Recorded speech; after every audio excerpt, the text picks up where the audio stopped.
flu season is upon us. Which type will we worry about this year? And what kind of shots will we be told to take? Remember the swine flu scare of 1976? That was the year the U.S. government told us all that swine flu could turn out to be a killer that could spread across the nation. And Washington decided that every man, woman, and child in the nation should get a shot to prevent a nationwide outbreak, a pandemic. Well, 46 million of us obediently took the shot. And now 4,000 Americans are claiming damages from Uncle Sam amounting to $3.5 billion because of what happened when they took that shot. By far the greatest number of the claims, 2/3 of them, are for neurological damage or even death, allegedly triggered by the flu shot. We pick up the story back in 1976 when the threat posed by the swine flu virus seemed very real indeed. This virus was the cause of a pandemic in 1918 and 1919 that resulted in over 500,000 deaths in the United States, as well as 20 million deaths around the world. See how easy it is to... Thus, the U.S. government's publicity machine was cranked into action to urge all America to protect itself against the swine flu menace. Influenza is serious business. During major flu epidemics, millions of people are sick and thousands die. Well, this year you can get protection. The vaccines are safe, easy to take, and they can protect you against flu. So roll up your sleeve. Protect yourself. One of those who did roll up her sleeve was Judy Roberts. She was perfectly healthy, an active woman, when in November of 1976, she took her shot. 2 weeks later, she says, she began to feel a numbness starting up her legs. I joked about it at that time. I said I'll be numb to the knees by Friday if this keeps up. By the following week, I was totally paralyzed. So completely paralyzed, in fact, that they had to operate on her to enable her to breathe. And for 6 months, Judy Roberts was a quadriplegic. The diagnosis? A neurological disorder called Guillain-Barré syndrome, GBS for short. These neurological diseases are little understood. They affect people in different ways. As you can see in these home movies taken by a friend, Judy Roberts' paralysis confined her mostly to a wheelchair for over a year. But this disease can even kill. Indeed, there are 300 claims now pending from the families of GBS victims who died, allegedly as a result of the swine flu shot. In other GBS victims, the crippling effects diminish and all but disappear. But for Judy Roberts, progress back to good health has been painful and partial. Now, I noticed that your smile, Judy, is a little bit constricted. Yes, it is. Is it different from what it used to be? Very different. I have a greatly decreased mobility in my lips. And I can't drink through a straw on the right-hand side. I can't blow out birthday candles. I don't whistle anymore, for which my husband is grateful. It may be a little difficult for you to answer this question, but have you recovered as much as you are going to recover? Yes, this is it. So you will now have a legacy of braces on your legs for the rest of your life? Yes, the weakness in my hands will stay, and the leg braces will stay. So Judy Roberts and her husband have filed a claim against the U.S. government. They're asking $12 million, though they don't expect to get nearly that much. Judy, why did you take the flu shot? I'd never taken any other flu shots, but I felt like this was going to be a major epidemic. And the only way to prevent a major epidemic of a really deadly variety of flu was for everybody to be immunized. Where did this so-called deadly variety of flu, where did it first hit back in 1976?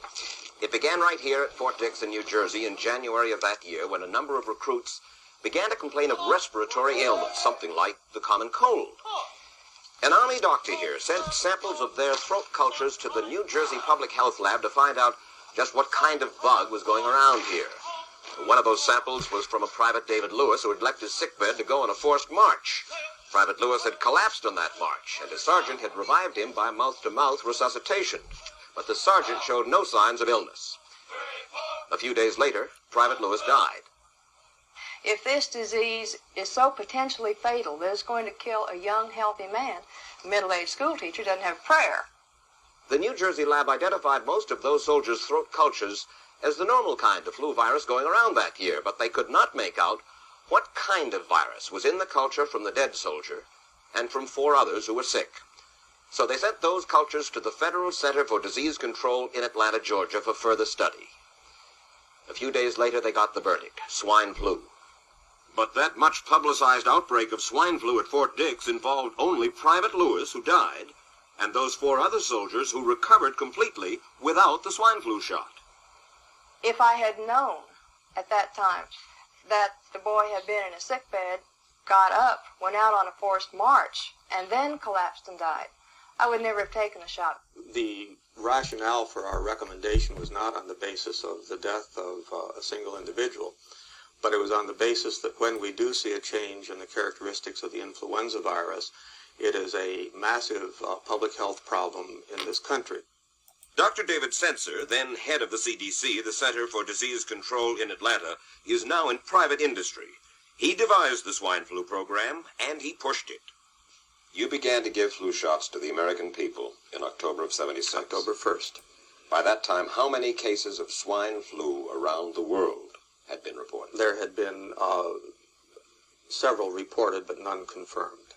There had been cases in Australia that were reported by the press, by the news media. There were cases in... None confirmed. Did you ever uncover any other outbreaks of swine flu anywhere in the world? No. Now, nearly everyone was to receive the shot in a public health facility where a doctor might not be present. Therefore, it was up to the CDC to come up with some kind of official consent form, giving the public all the information it needed about the swine flu shot. This form stated that the swine flu vaccine had been tested. What it didn't say was that after those tests were completed, the scientists developed another vaccine, and that was the one given to most of the 46 million who took the shot. That vaccine was called X53A. Was X53A ever field tested?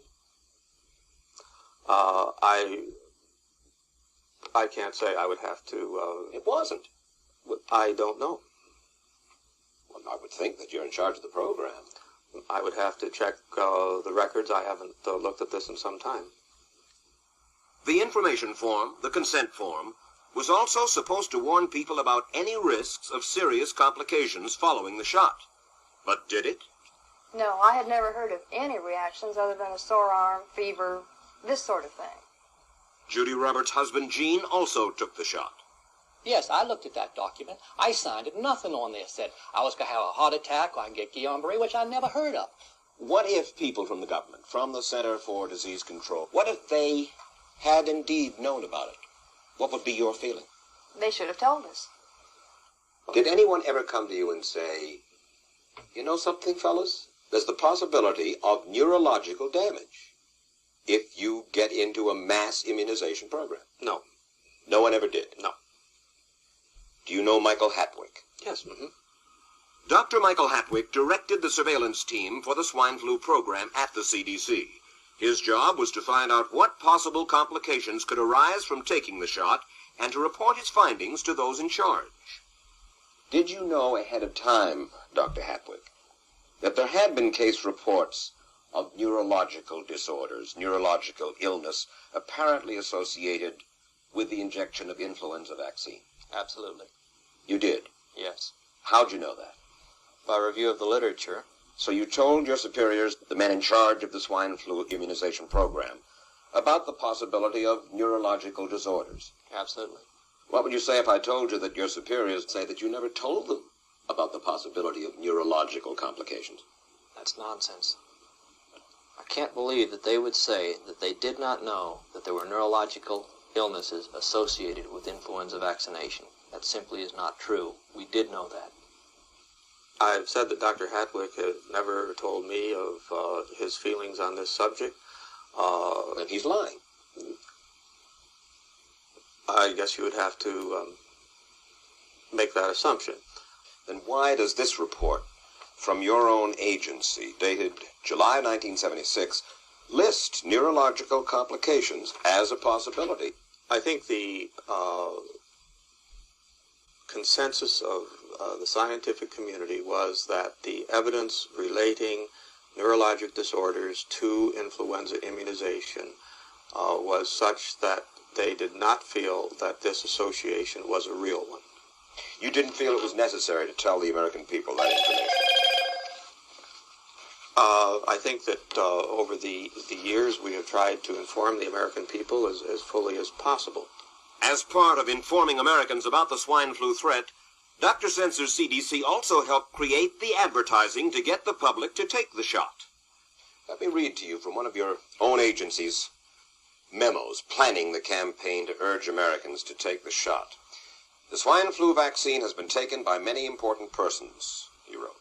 Example, President Ford, Henry Kissinger, Elton John, Muhammad Ali, Mary Tyler Moore, Rudolph Nureyev, Walter Cronkite, Ralph Nader, Edward Kennedy, etc., etc.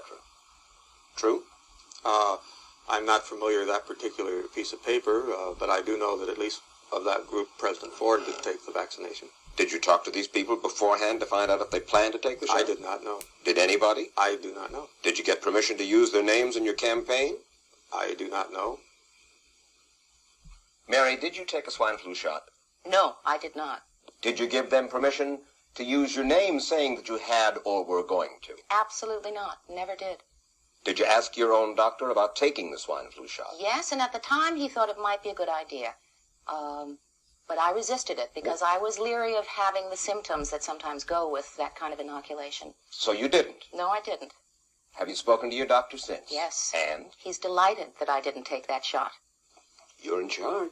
Somebody's in charge. This is your advertising strategy that I have a copy of here. Who's it signed by? This one is unsigned. But you'll acknowledge that it was your baby, so to speak. It could have been from the Department of Health, Education, and Welfare. It could be from CDC. I don't know. I'll be happy to take responsibility for it. It's been 3 years now since you fell ill with GBS, right? Right.